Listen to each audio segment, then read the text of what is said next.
Give glory to our God and peace in Christ, everyone. Today we're going to discuss about three important things in our life. Yung achievement, yung progress, at ang success. Paano ba nga natin may kukumpara ang bawat isa nito sa ating buhay? Paano natin ito mahimay-himay? So, okay, pag-usapan natin.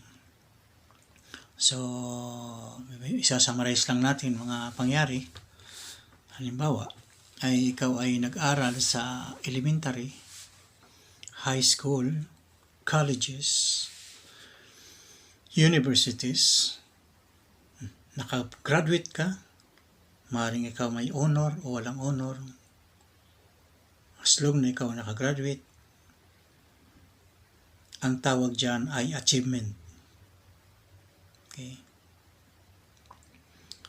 Kapag ikaw ay nakapagtrabaho, gumanda ang buhay mo sa trabaho, na-promote ka, ang tawag dyan ay achievement pa rin. Ang pera ng iyong company mula sa 100 piso ay nagawa mong 1,000, at sa 1,000 ay nagawa mong 10,000, at ang 10,000 ay nagawa mong 100,000, ang 100,000 ay nagawa mong 1,000,000, achievement pa rin ang tawag dyan. Okay. Nanligaw ka, nagkaroon ka ng kasintahan, nag-asawa ka, nagpakasal kayo, ang tawag dyan ay achievement pa rin. Okay. Na-achieve mo ang mga pangarap mo sa buhay para sa iyong sarili. Kaya achievement ang tawag dyan. Now, dahil sa iyong trabaho, nagkaroon ka ng sarili mong bahay, okay. Nagkaroon ka ng sarili mong lupain, nagkaroon ka ng sarili mong sasakyan, at dahil sa may asawa ka, okay, nagkaroon ka ng sarili mong negosyo, ang tawag dyan ay progreso. Okay. So, mula sa achievement, ang status mo ngayon ay progreso. Dahil sa negosyo mo, dahil sa mga lupain mo, dahil sa bahay mo, ay marami kang natutulungan, nagkaroon ka ng sariling company, marami nagtatrabaho sa iyo. Ang tawag diyan pa rin ay progreso.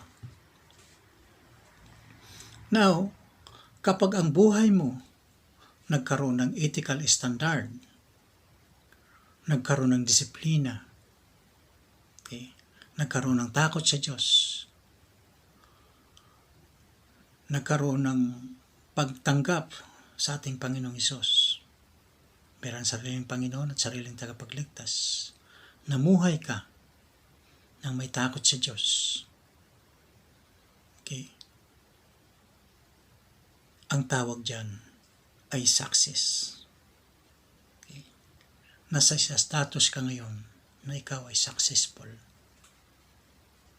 Now, kapag ang mga bagay na ito na ikaw ay nasa successful status, ay nag-backslide ka, o nawalan ka ng tiwala sa ating Panginoon, o sa negosyo mo, nandaya ka.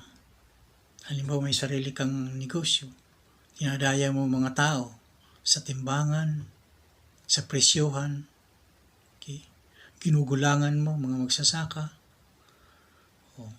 o mga mahihirap na lumalapit sa mga customer mo. Sa trabaho mo, halimbawa ikaw ay pinagkatiwalaan ng trabaho ng mga sa gobyerno o sa pribado, at hinaluan mo ng corruption, okay, hindi ka nakontento sa iyong kinikita, okay, naging glutton ka, okay, naging greedy ka, ang tawag sa iyan ay failure. Okay. talo mo pa ang isang tao na makatapos makakinig ng salita ng Diyos, tumanggap sa ating Panginoong Hesus, at dahil sa kunting problema, okay, nasilaw sa salapi, hindi nagpatuloy, ang tawag sa kanya ay backslider. Okay?